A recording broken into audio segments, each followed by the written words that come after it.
Tu sú detaily o First Qualifying Round Ligy majstrov UEFA, tentokrát so Slovanom Bratislava čeliacim týmu Struga Trim Alum z Severnej Macedónie.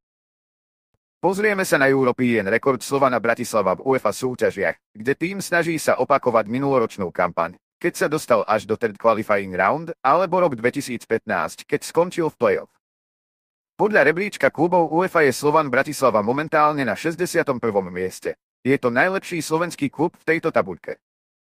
A pre tento kvalifikačný zápas zdôrazňujeme ako pozitíva pravého krídelníka Barsegiana a stredného záložníka Juraja Kucku. Taktiež identifikujeme negatívum v odchode Alexandra Kavrica do japonského futbalu. Ohľadom dnešného zápasu nie sme istí, či budú k dispozícii hráči, ktorí sa zúčastnili Euro 2020.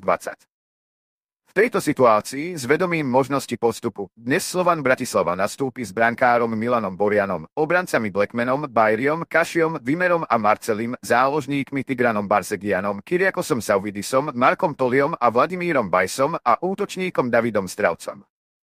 Na druhej strane, Struga je len na 127. mieste v rebríčku UEFA a práve teraz prvýkrát vyhrali Macedónsku ligu. Otočíme sa aj k head-to-head histórii Slovana v oficiálnych súťažiach. Je to prvýkrát, čo čelí macedónskému klubu. Matematicky hovoriac, existuje 71% pravdepodobnosť víťazstva pre Slovan a 13% pre Strugu.